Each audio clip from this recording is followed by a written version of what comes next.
모든 고민을 들어드립니다. 때로는 다윗처럼, 때로는 다리다처럼, 때로는 바나바처럼 여러분의 사소한 고민에도 주님의 마음으로 귀 기울이는 우리는 무엇이든 들어드리는 방송 노크 토크.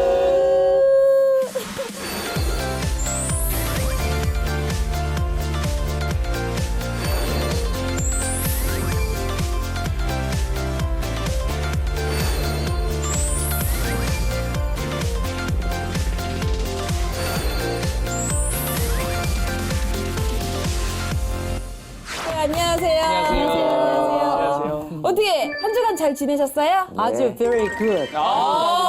영어로 시작을 해버리네. 아이고, Very 중요한 건 good. 스펠링을 몰라요. 귀여우시다. 너무 좋다. 어떻게 목사님은 잘 지내셨어요? 헌하오, 중국어로 잘 지냈다 그런 뜻입니다. 와, 잠깐 헌하오. 그다음 레오 씨가 많이 긴장되겠는데 어떻게 지냈어요? 할랄랄라 아니 방언으로. 방언으로 지내셨구나. 할랄라 방언으로 얘기했어요. 좀 메롱메롱한 거. 방언이에요 방언이에요. 방언이구나. 근데 요즘 날씨가 너무 좋잖아요. 네. 아, 저도 막 날씨가 좋으니까 막 계속 어디 여행 가고 싶고 막 떠나고 싶고 미치겠습니다. 열심히 일한 당신 떠나라. 야 카드도 받아서 떠나야 돼. 아, 근데 제가 이제 미국 갔다 오고 또 연이어서 마카오 갔다 오고 그래서 이제 열심히 일해야 되겠다 이런 그 생각을 하고 있는데 또 김민경 씨랑 같이 최근에 또 제천을 한번 또 놀러 갔다 왔어요. 근데 너무 재밌어가지고 제천이 근데 맛있는 것 아무것도 안 했는데 이게 힐링이 되더라고. 너무 좋은 사람과 같이 떠나는 그 여행 굉장히 힐링되고 또 많이 휴식을 취하고 온 것 같아요. 근데 요즘 뭐 고민 같은 거 없으세요? 고민이라기보다는 네. 어떻게 하면은 인생을 잘 살아갈 수 있을까. 좀 정직하게 올바르게 좀 잘 살아갈 수 있을까 그런 게 고민이 들고요.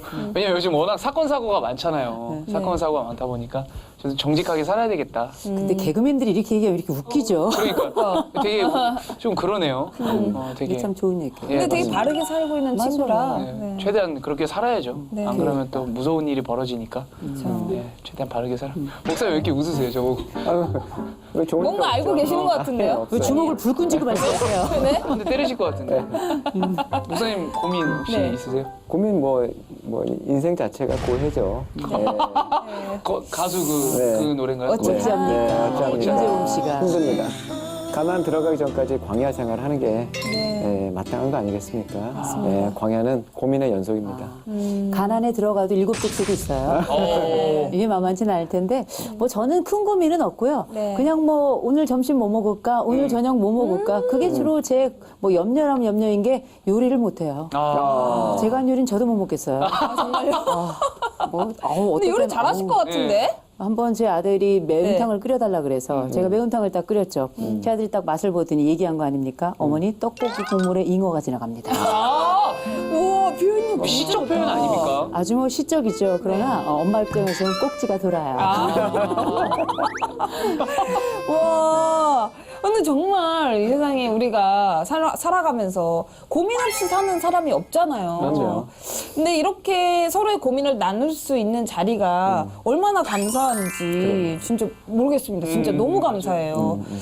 오늘 그래서 저희 노크토크는 여러분들의 작은 고민에도 귀 기울이겠습니다. 그럼 노크토크 5번째 시간 시작해 볼까요?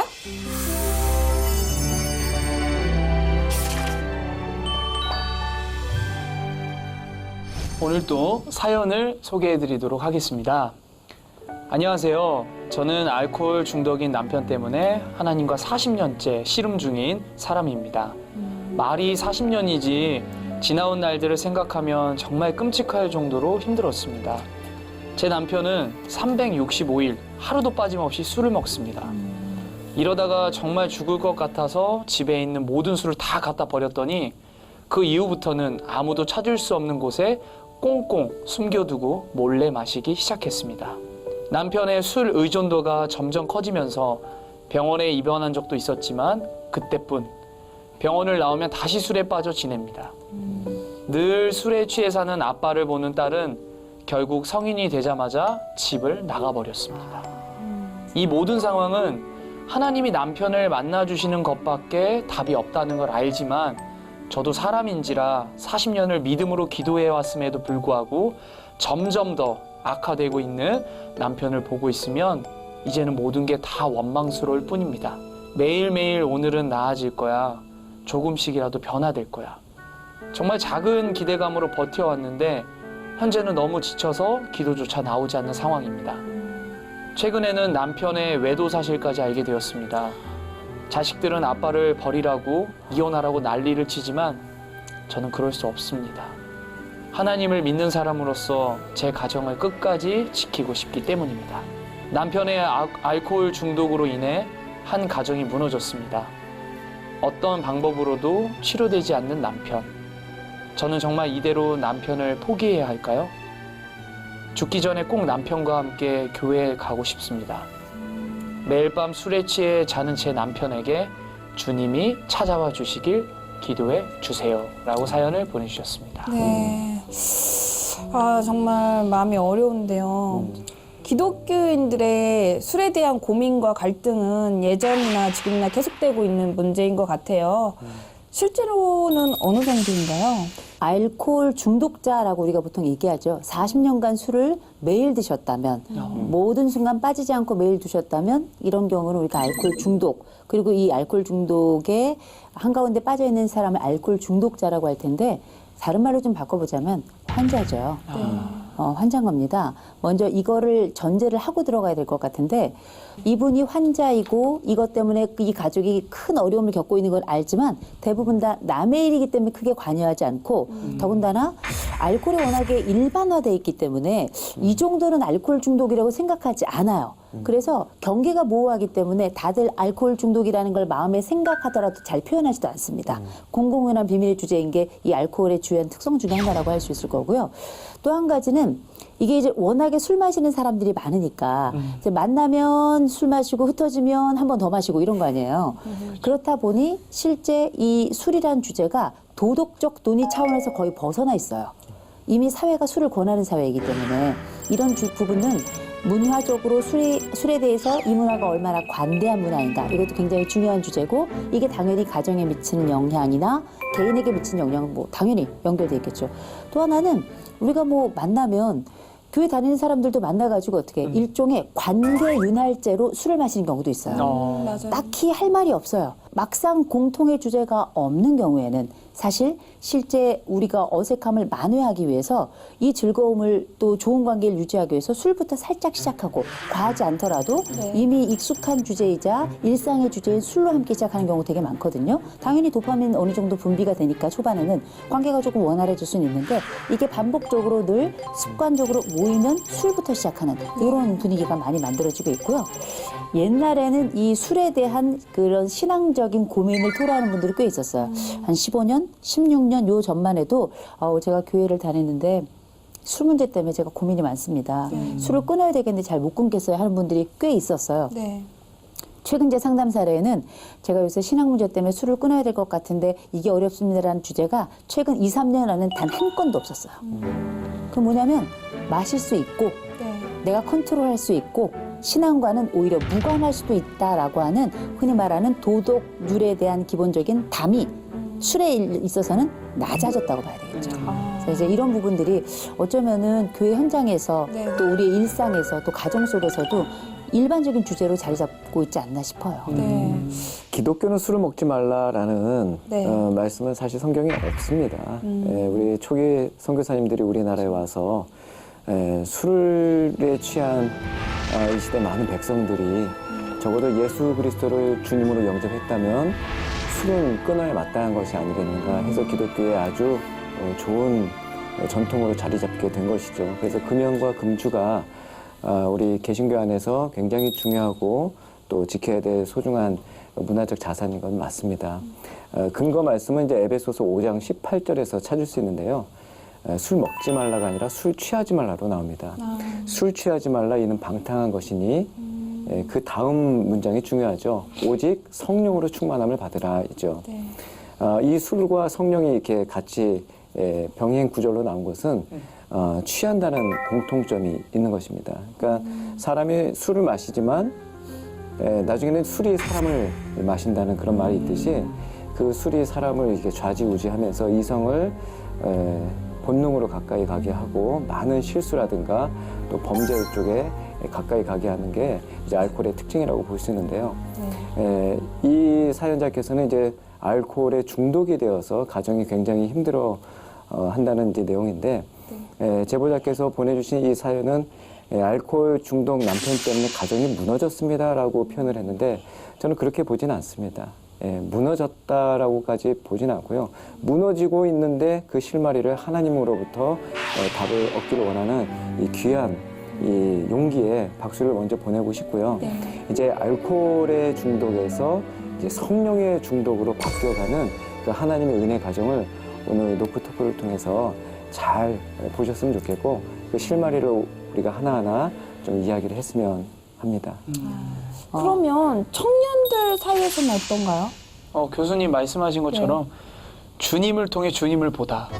저희 청년들 술 주님, 왕 주님. 그러니까 술을 마시면서 숙모임을 하는 사람들도 있어요. 저희 교회 형제들도 실제로 숙모임을 술 마시면서 하는 그리고 그게 또 교회에 와서 자랑을 해요. 그래서 또 퍼지는 거예요. 리더십들이 이루고 있는 현실이에요, 현재.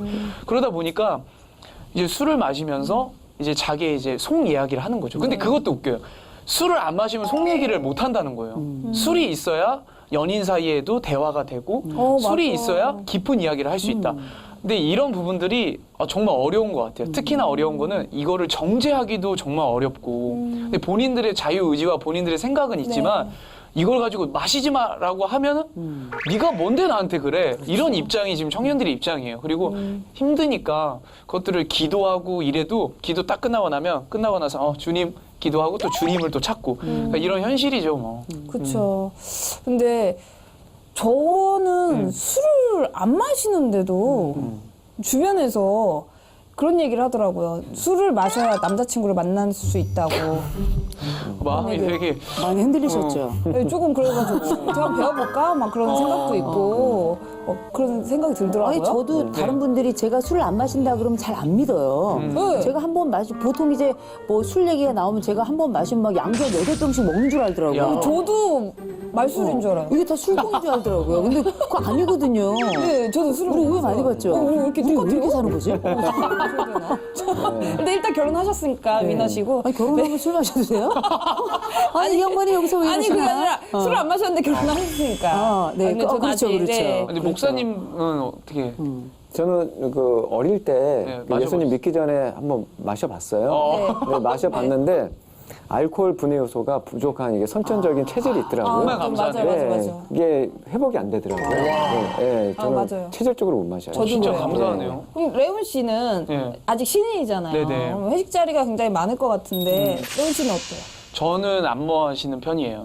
왜 안 조금은 마시냐면 드시는. 근데 이제 조금도 안 마시고 네. 제가 한번 이런 일이 있었어요. 군대에서 이건 정말 역사적인 사건인데 네.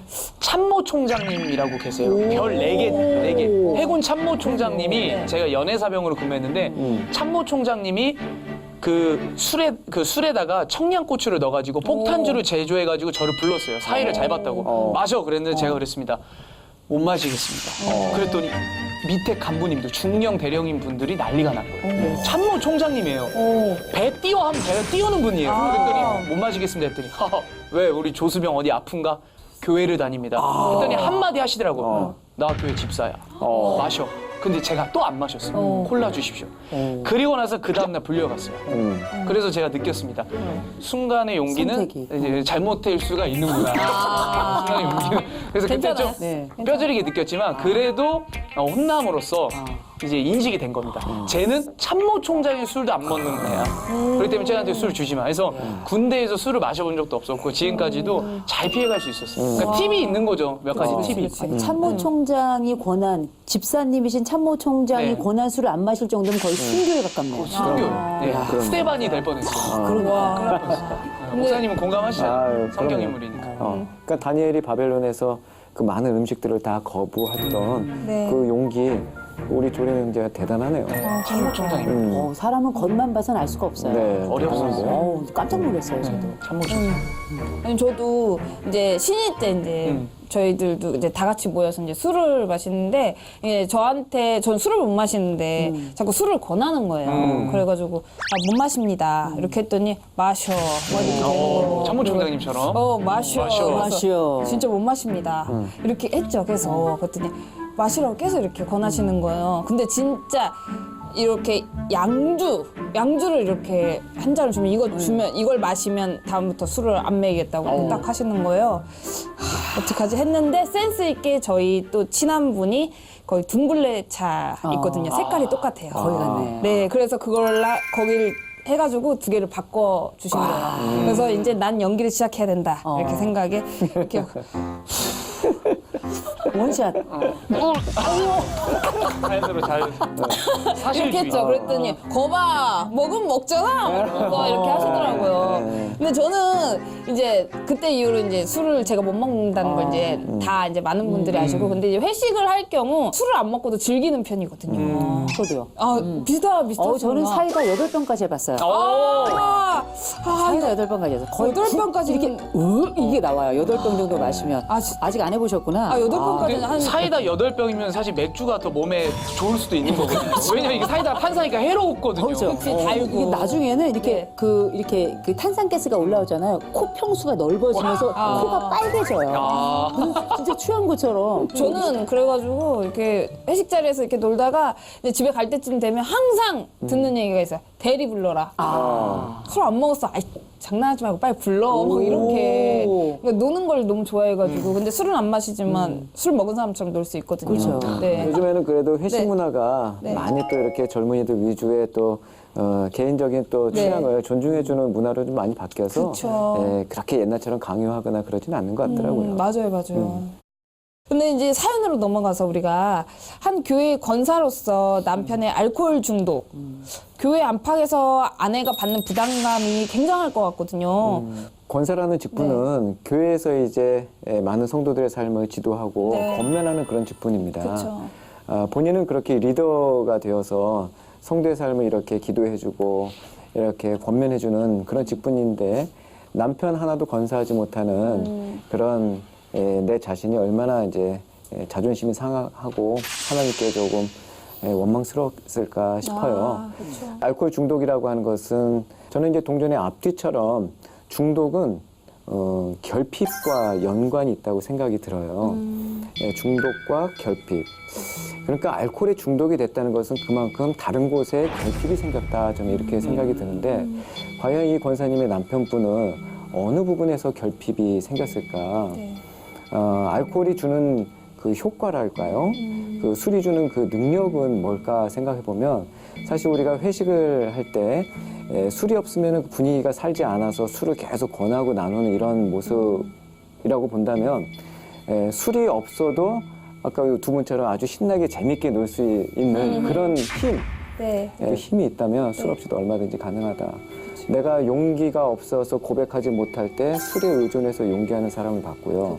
내가 속내를 들키지 않고 이렇게 막 얘기하고 싶은데 술의 힘을 빌려서 얘기하는 사람을 봤고요. 그러니까 술이 주는 그 의존도죠. 그렇죠. 네, 그 의존성을 정말 과감하게 탈피하고 내가 정말 술 없이도 용감하고 힘있게 살 수 있다는 것을 이 남편분이 이제 깨닫고 나와야 되는데 참 이 부인 입장에서는 그 남편을 건사하지 못한 자신에 대한 그런 열패감이라고 할까요? 그런 것들이 너무 많을 것 같아서 참 안쓰럽습니다.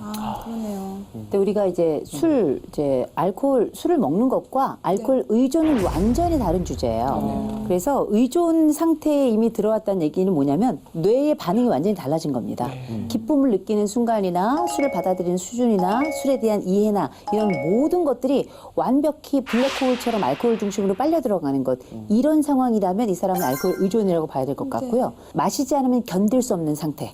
이걸 우리는 의존 상태라고 봐야 될 거예요. 근데 이제 우리가 알코올 중독을 보면 한꺼번에 엄청나게 많이 마시는 사람, 이런 사람들을 주로 알코올 의존 환자다 이렇게 생각할 수 있는데 오히려 그보단 크게는 두 가지 형태가 있다고 보시면 돼요. 하나는 뭐냐?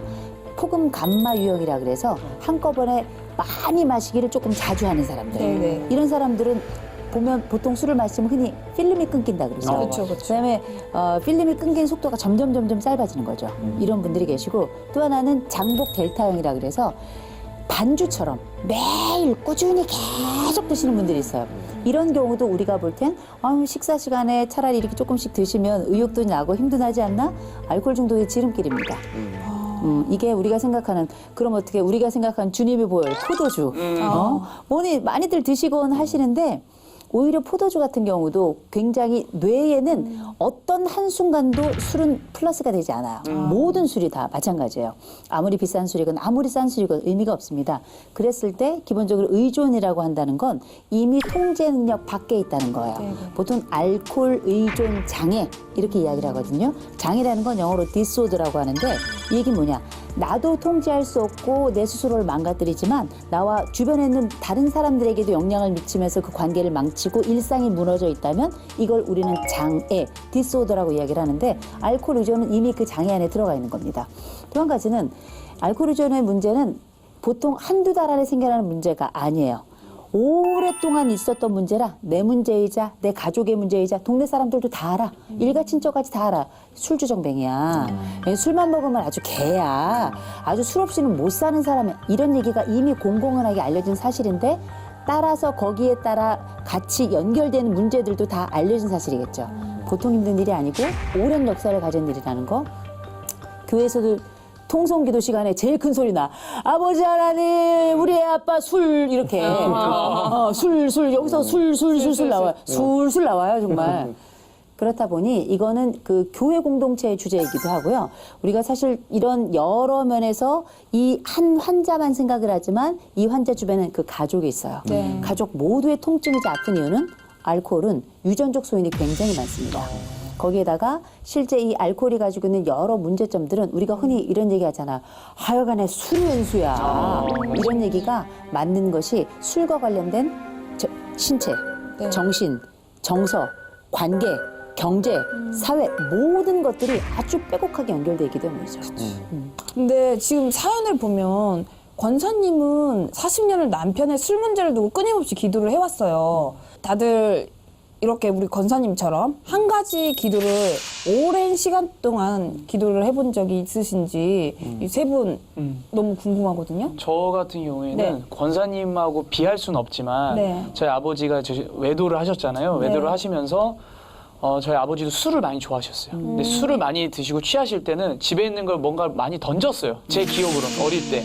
그리고 이제 부모님하고 어떻게 보면 이혼을 한 셈인데 어릴 때부터 늘 기도했던 게 나 우리 아빠랑 다시 만날 수 있게 해주세요. 그리고 두 번째는 우리 엄마가 상처받지 않게 해주세요. 그리고 우리 집 화목하게 해주세요. 그리고 우리 엄마 아빠가 예수 믿게 해주세요. 근데 결론적으로는 작년에 어머니는 예수님을 믿으셨어요. 10몇 년 만에 예수님 믿으셨고 근데 아버지는 믿지는 않으시지만 근데 정말 기적적인 거는 어머니와 아버지가 이혼을 하신 거잖아요. 근데 지금 만나세요. 좀 화해가 되셨어요. 화해가 되셨고 아버지는 술도 끊고 담배도 끊었어요. 물론 아버지의 그 삶 가운데 아빠가 겪었던 그 고통과 아픔이 있었기 때문에 그걸로 인해서 이제 끊게 된 거죠. 근데 결론적인 거 뭐냐면 하나님의 역사하심. 그러니까 응답이 세 가지가 있다고 하잖아요. Yes, No, Wait. 그러니까 이 세 가지 중에 저는 무응답도 응답이라고 생각을 했지만 그래도 내 눈앞에 나타나지 않는 응답이기 때문에 하나님을 너무 많이 원망을 했었거든요. 근데 결론은 지금 추석이나 설날 때 아빠랑 엄마랑 밥도 먹고 근데 그 중간의 역할을 하나님이 하셨지만 그래도 아들이 크니까 말로써 중재자 역할을 할 수 있는 거예요. 아빠 엄마한테 잘해. 엄마 아빠 한번 받아줘. 물론 호적상에 그렇게 됐지만 그래서 그런 기도를 저는 해왔던 것 같아요. 계속해서 중간에서. 너무 든든하다. 훌륭하네요. 아니에요. 그게 엑셀런트예요. 엑설런트. 그러니까 40년 동안 기도했다는 것은 정말 대단한 거죠. 보통 우리가 한 생애를 30년이라고 얘기하는데 생애를 넘어서서 그런 오랜 기도 제목을 가지고 있다는 건 대단한데 이런 오래 기도 제목은 거의 다 가족과 연관되어 있습니다.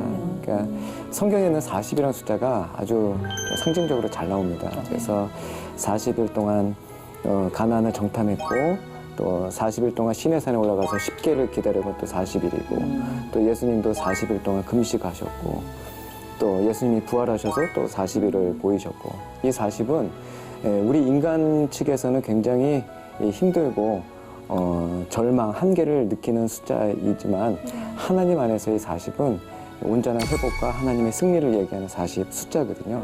그래서 한숨으로 40년 동안 기도했던 이분의 이 인생의 한계를 하나님의 온전하신 승리로 저는 응답해 주실 줄 믿습니다. 아멘. 네.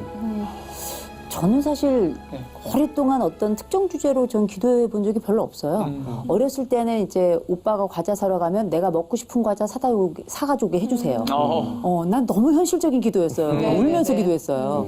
그리고 이제 제가 잘못했던 기도 중에 하나는 나중에 선교사가 되고 순교하게 해주세요. 오, 7살 때 목사님이 그렇게 하라고 시켜가지고요. 그래서 제가 큰 다음에 그게 어떤 의미인지 알고 바로 정정했죠.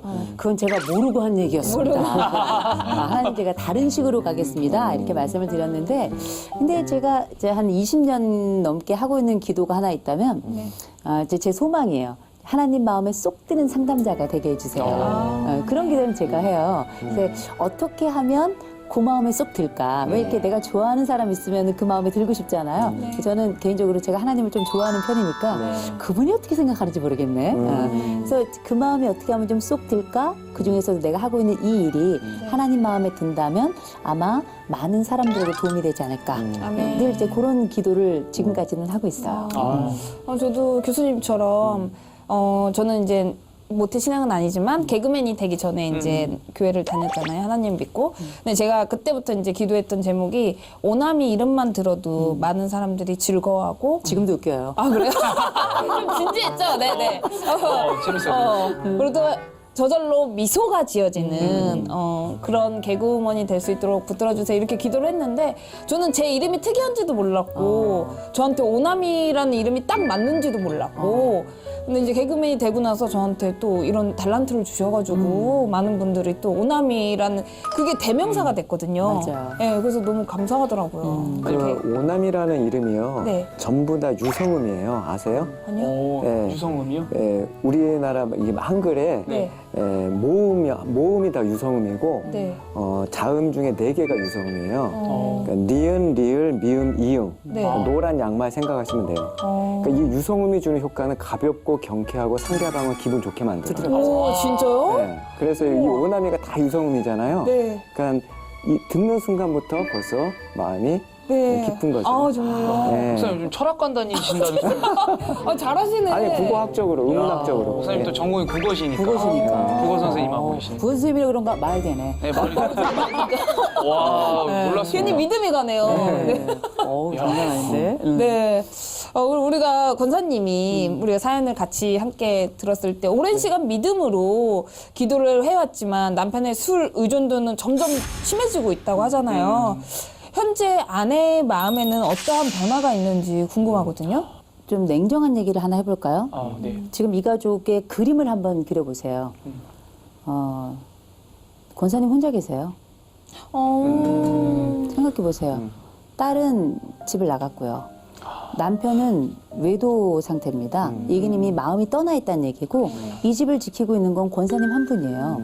가족은 이미 사실상 와해가 됐다고 봐야 됩니다. 이런 상황에서 실제 이 가족들이 가지고 있는 그 원망의 마음은 우리가 기도로 버틸 뿐이지 여전히 뒤로 흘러간 모든 자국마다 다 원망들이 계속 그 흔적을 남겨오고 있었을 거라고요. 그 내부 결속도 상당히 와해가 된 상태고요. 그리고 두 번째로는 남편이 40년간 술을 마시고 매일 술을 마셨다? 이 집의 가정경제 누가 책임졌을까? 굉장히 어렵고 험난한 길을 이 권사님이 걸어왔을 것이고 사실상의 가장으로서 권사님이 역할을 했을 가능성이 좀 굉장히 높다고 생각합니다. 어렵죠? 거기다가 이미 40년간 그렇게 술을 마셨다? 가족의 민폐뿐만 아니라 동네 민폐였을 거고요. 여기저기 다니면서 미안하다는 얘기 안 한 사람 없을 거고요. 교회에서도 심지어 덕이 되지 못했을 가능성이 굉장히 높아요. 내가 직분을 가진 권사임에도 불구하고 내 남편 하나 제대로 이렇게 돌이키지 못해서 지금 이 상황이다. 이런 아까 자괴감, 열패감 이런 말씀하셨는데 이런 속상함 말할 수 없고 누구도 얘기하지 않지만 인정할 수밖에 없는 그런 상황에 빠져 있기 때문에 이 가족의 그림을 한번 그려보세요. 실제 머물러 있는 그 외적인 그림도 있지만 심정의 그림을 한번 그려보면 갈갈이 찢겨 있는 겁니다. 마치 여러 개의 갈고리를 가지고 있는 갈고리를 가지고 그 깨끗하고 하얀 벽을 확 여러 번에 걸쳐서 흩친 것처럼 어쩌면 한 벽을 40년 동안 그 갈고리로 핥혔다고 생각해 보세요.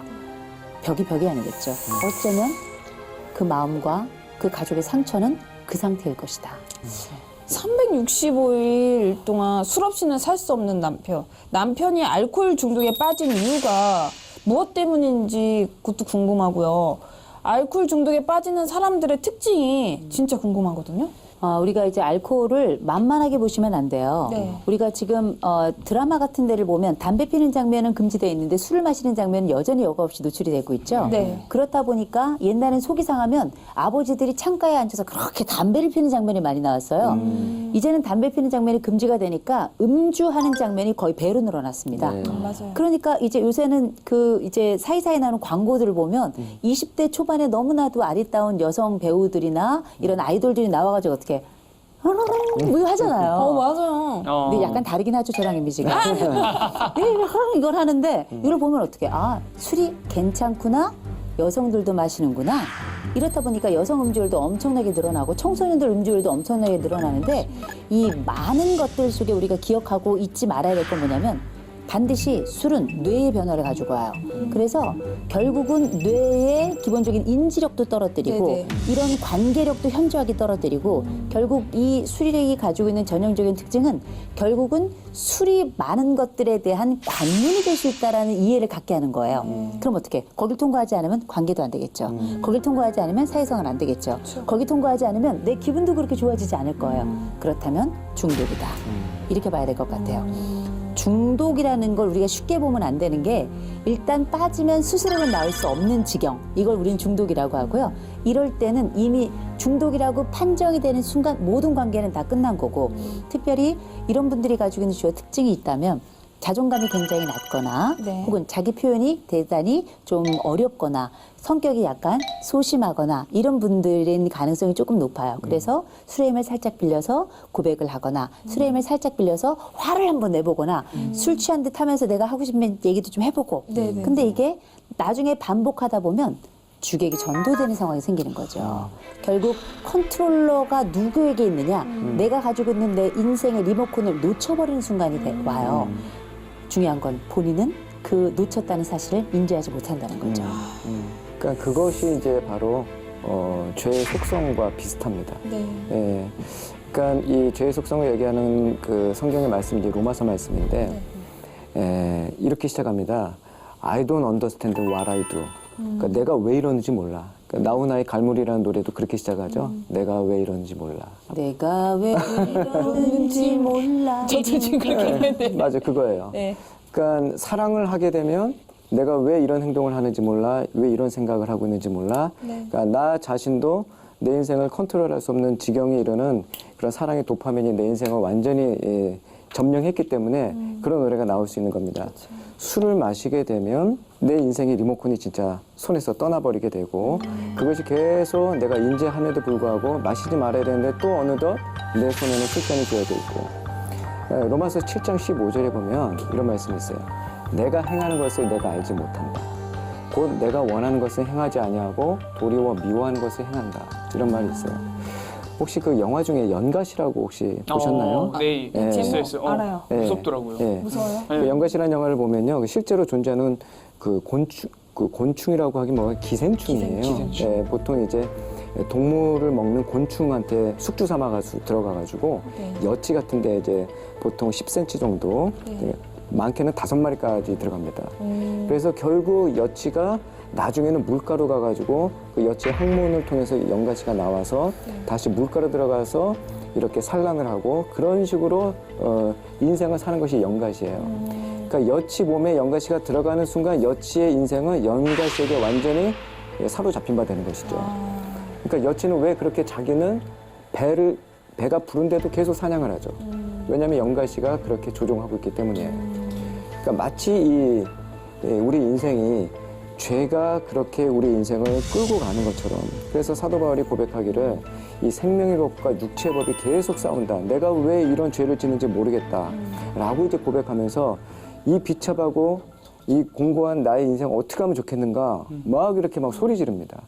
그때 결론 삼아 나오는 그 바울의 고백이 나의 주 예수 그리스도로 말미암아 나는 생명의 법 안에서 자유함을 느낀다. 그런 얘기를 하거든요. 모르는 바가 아니에요. 부인께서는 예수 그리스도가 해답인 걸 압니다. 네. 그런데 왜 남편은 여전히 이렇게 중독에 빠져 있고 우리 가정은 왜 이렇게 해체됐고 힘들었을까? 이것이 지금 현재 고민 포인트인데 네. 결국에는 저는 그렇게 봐요. 시간 문제다. 예. 우리 하나님께서 결코 이 가정을 포기하지 않을 것이다라는 믿음 네. 안에 거하셔야 됩니다. 그리고 연가시 같은 이 죄가 내 남편을 지금 꽁꽁 이렇게 잡고 있다면 네. 그 죄에 대한 세력을 늘 대접하며 기도하고 그 끈을 놓지 않고 고린도전서 13장에 나오는 그 사랑은 반드시 오래 참음으로 시작해요. 그러니까 지금까지 40년 동안 오래 참으신 거 너무나 대단하시고 박수 보내드려야 마땅합니다. 근데 조금만 더 참아주시고 남편이 이 중독에 빠져있는 이 알코올이 결코 인생의 마지막이 아닐 것이다. 마침내 알코올에서 빠져나와 예수님께 중독될 것이다. 이 남편의 미래를 미리 좀 그려보셨으면 참 좋겠습니다. 그럼 오늘 사연에 현재 남편분은 전문가의 도움도 큰 의미가 없는 상황에까지 지금 이르렀는데요. 하나님의 전적인 개입이 필요한 때인 것 같아요. 지금 상황을 봤을 때. 남편이 교회에 나갈 수 있도록 도울 수 있는 방법이 없을까요, 목사님? 뭐 이미 하나님은 개입을 하셨죠. 하나님은 일을 하고 계십니다. 다만 이제 시간이 걸릴 뿐이고 거기에 따라서 이제 올바른 돌이킴이나 또 예수 안에서의 선택을 아직 못 해내고 있을 뿐인데요. 네. 그런 일들을 이제 우리 교회 공동체, 신앙 공동체가 도와줘야 되죠. 그래서 술 먹는다고 해서 또 술 먹는 남편이 있는 그런 권사, 당신의 인생이 왜 그러냐 이렇게 정죄하는 그런 시각이 아니라 충분히 사회적으로 공감해주면서 얼마나 힘들까 함께 기도하자.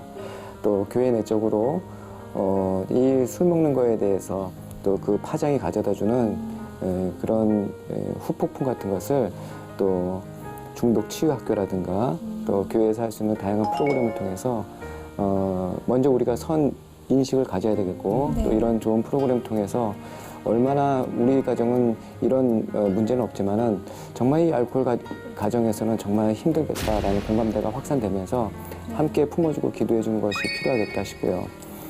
긍정적인 생각으로 계속 기도하며 나가야 될 것 같습니다. 근데 만만하진 않아요. 술을 쉽게 붙였다간 정말 아주 쿵쿵 다치실 겁니다. 반드시 치료를 반복하더라도 계속 치료하셔야 돼요. 하나님은 그냥 그 자리에 계시고 늘 함께 하시는 분이지만 반드시 거기에는 우리에게 여러 가지 또 길과 방향을 제시해 주시잖아요. 전문가들은 그냥 있는 게 아니고요. 의학과 또 약학 이런 것들은 그냥 있는 게 아니거든요. 반드시 치료를 받아야 되고요. 그렇다면 이제 우리 교회 현장에서 어떤 역할을 했을 때 참 이분들이 참 좋았다 이런 얘기를 했던 그 고백들을 생각해 보면 이분들은 교회를 안 나가는데 교회에서 주기적으로 신방을 그렇게 오더래요. 신방을 계속 오는데 아주 귀찮아 죽겠는데 신방을 오는 동안에는 술을 안 마시더라는 겁니다.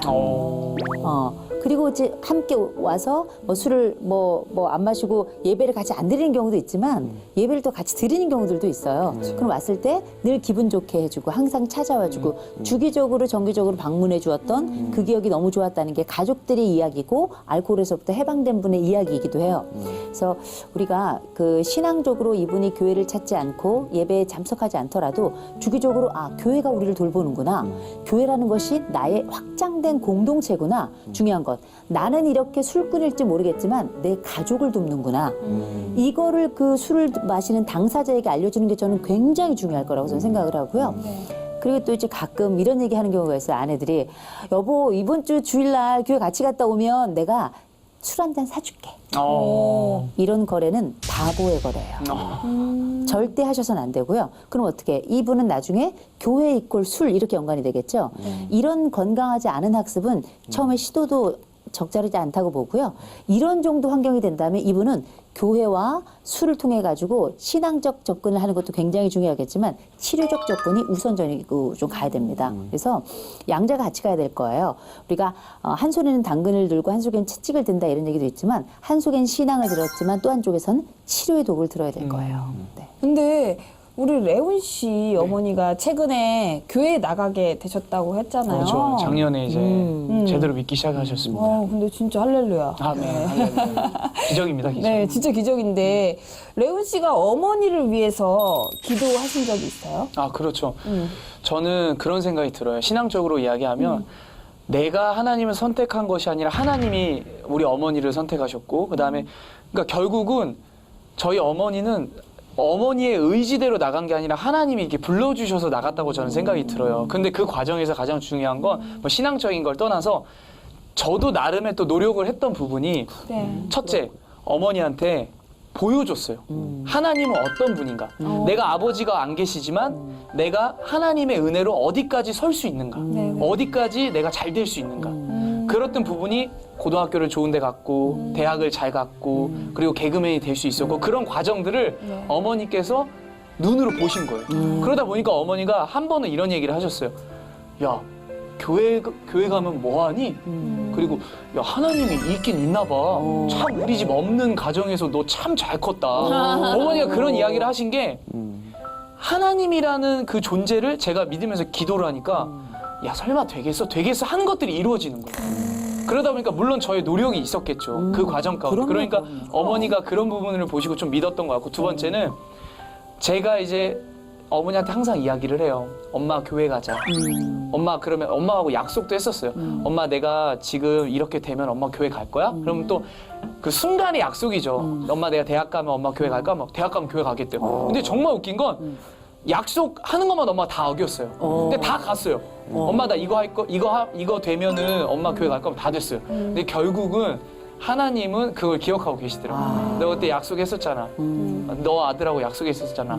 저희 어머니한테 하시면서 한순간에 이렇게 인형 뽑기처럼 이렇게 끌어가지고 이렇게 쫙 뽑아가지고 놓으시더라고요. 그래서 저는 저희 어머니가 그래요. 지금도 문자 메시지로 아들아 하나님께 영광 올려드리는 삶을 살자. 그러니까 이게 기적인 거예요.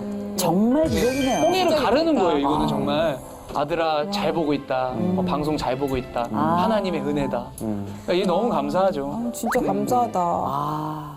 그러니까 인생은 해석인데 네. 그러니까 어떤 사람이 이렇게 성공하고 잘 됐을 때 뭐 내가 능력이 있어서 운이 좋아서 이렇게 해석하는 사람이 있는가 하면 저렇게 하나님의 은혜다. 그러니까 하나님께 이렇게 인생을 해석하는 사람은 정말 축복된 인생이죠. 축복되죠. 정말 감사한 게 어머니가 항상 하신 말이 그거였어요. 아까도 말씀드렸지만 없는 가정에서 진짜 못 사는 가정에서 이렇게까지 될 수 있는 거는 진짜 그 하나님이 있다.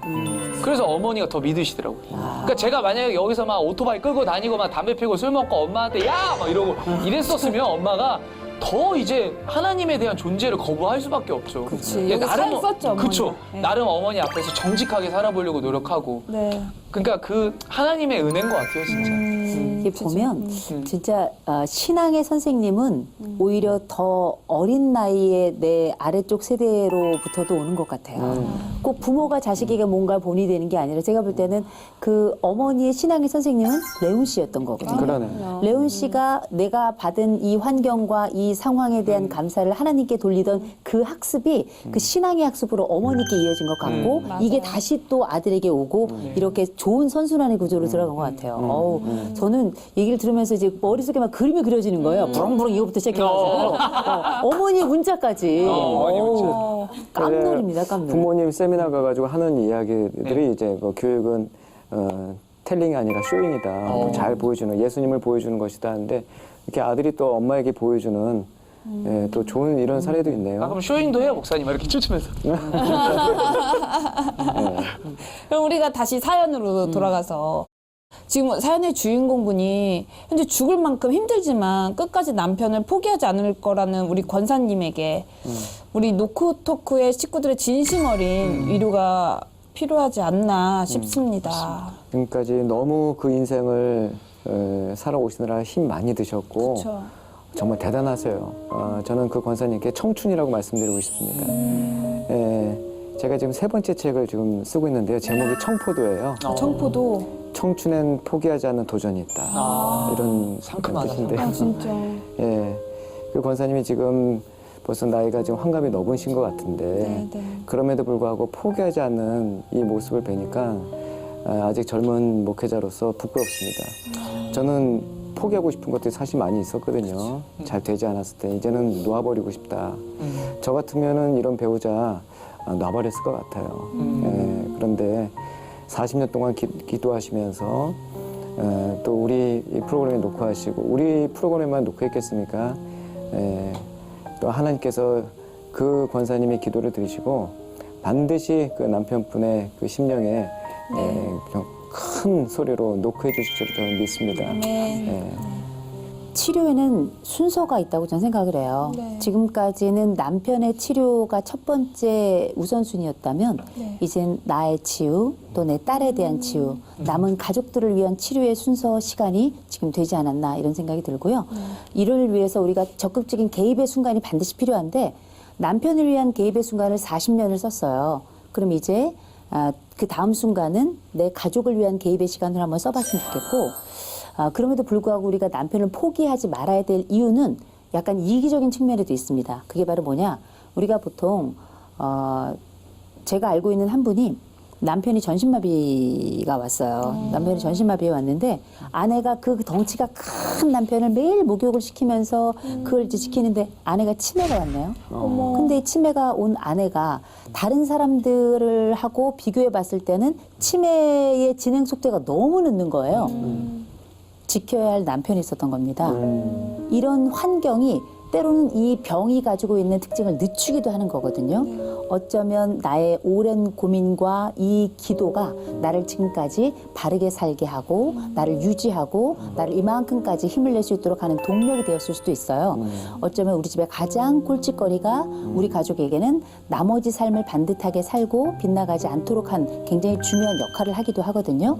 그렇다면 지금 이 순간까지도 했던 그 기도를 끊을 필요는 없을 겁니다. 다만 그 기도를 하며 그의 나머지 삶의 영역을 하나님께 충분히 맡겨드리고 그 다음에 이제 내 딸과의 새로운 만남을 한번 시작해 보셨으면 좋겠고 이젠 본격적으로 딸에게 이렇게 이야기해 주셨으면 좋겠어요. 내가 널 위해서 평생 기도했고 말하지 못했고 내가 가진 부족도 있었지만 난 지금도 너를 위해 기도하고 있고 여전히 사랑한다. 아멘. 어쩌면 그 이야기는 하나님이 이 사연을 보낸 권사님께 하고 싶은 말이고 이 권사님이 또 듣고 싶었던 그 말일 수도 있겠다. 그리고 그 내가 듣고 싶었던 그 말을 지금은 집을 나가 내 곁에 물리적으로는 존재하지 않는 그러나 언제든 다시 만나고 싶은 그 딸에게 그대로 전달해 줬으면 좋겠다. 어쩌면 그렇게 우리 회복은 다시 시작될 수도 있겠다. 이런 생각을 해봅니다. 그럼 마지막으로 이 가족에게 지금 가장 필요한 게 무엇일까요? 가장 필요하면서도 네. 또 지금 내려놓아야 될 것이라고 저는 생각을 해요. 지금까지 40년 동안 견제했던 그 기도의 자리, 네. 그러나 철저하게 내 쪽에서 할 수 없다라는 진정한 포기를 가져가야 된다고 봅니다. 포기는 기브업이라는 영어 단어를 갖고 있는데 기브업은 이제 기브가 준다잖아요. 네. 업은 이제 위. 그러니까 위에 계신 하나님 아버지께 내 인생의 모든 주권과 권리를 이렇게 줘버리면 그분께서 나에게 주신 그 용서, 용서는 forgive입니다. for는 이제 뭐뭐를 위해서, 기브는 주다. 그러니까 나를 위해서 주신 주님의 가장 큰 선물과 사랑은 저는 용서라고 봐요. 어떻게 보면 이분은 40년 동안 기도하면서 남편이 굉장히 원망의 대상이 될 수도 있고 또 거기에 또 부차적으로 따라오는 여러 가지 현상들, 딸부터 해서 많은 것들이 하나님께도 원망을 많이 했고 분노로 40년이 이렇게 쭉 지나왔을 수도 있습니다. 이분의 이 고통은, 이 고난은 어떻게 보면은 축복의 다른 얼굴이다. 저는 그렇게 생각을 합니다.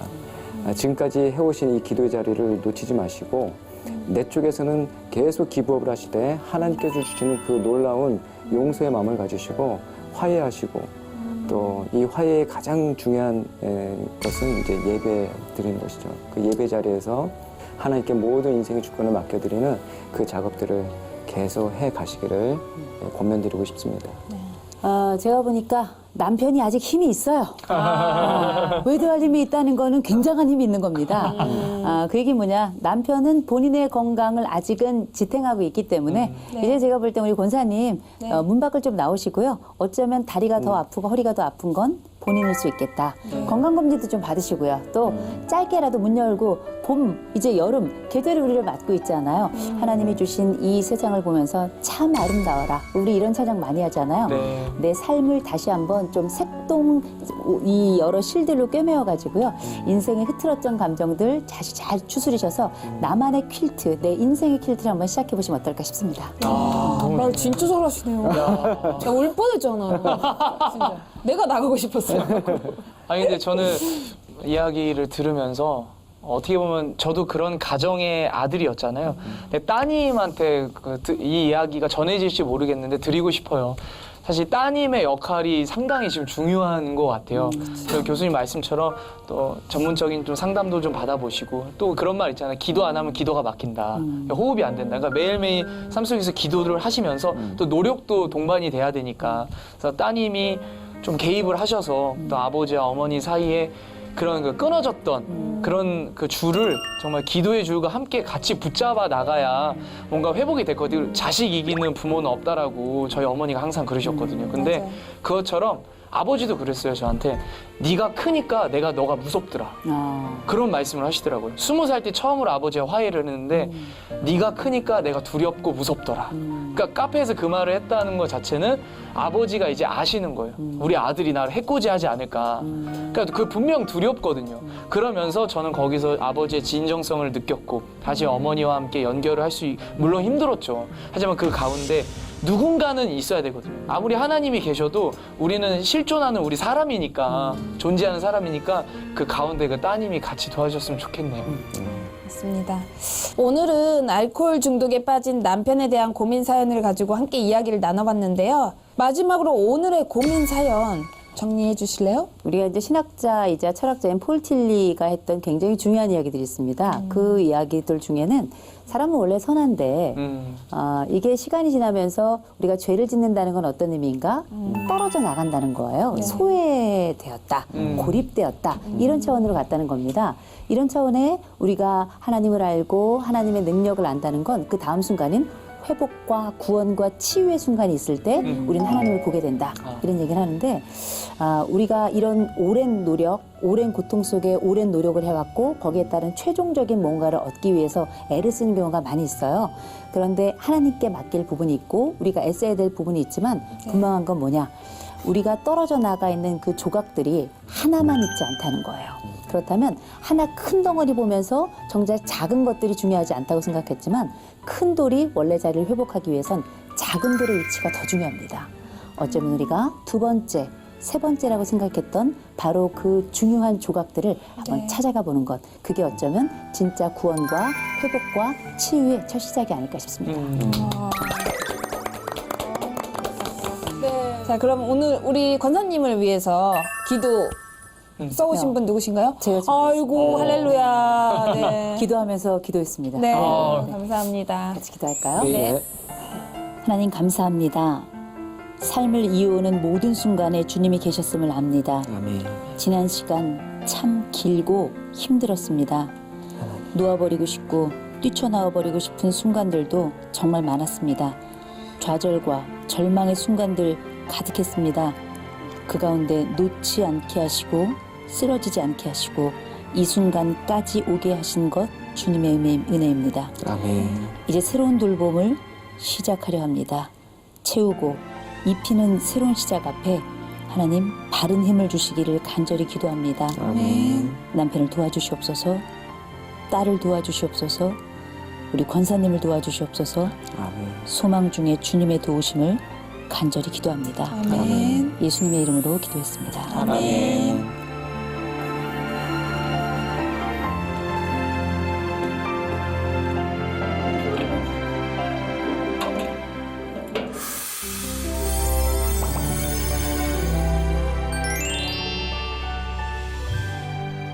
이제 노크 토크 마무리해야 할 시간인데요. 오늘 녹화 어떠셨어요, 레온 씨? 저는 그 칼럼을 본 적이 있었는데 칼럼에 기독교인이 술을 마시면 안 되는 50가지 이유 중에 네. 한 가지 대표적인 이유가 있더라고요. 뭐냐면 내가 술을 마심으로써 내가 그 술을 의지하는 순간 다른 세상 사람들은 하나님을 의지하지 않구나를 느낀대요.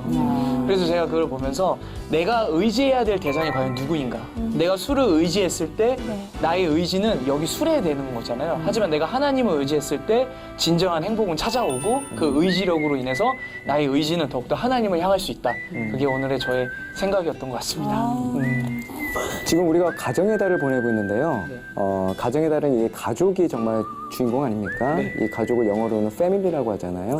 그 패밀리는 제가 오행시를 한번 지어봤습니다. 오. F, father 오. A, and M, mother. 오. I, I, L, 러브, Y 다 같이 U. 와. 하나님 아버지, 우리 이 가족이 매일매일 아빠, 엄마 사랑해요 이렇게 고백하는 아름다운 가정이 분명히 될 것입니다. 아멘.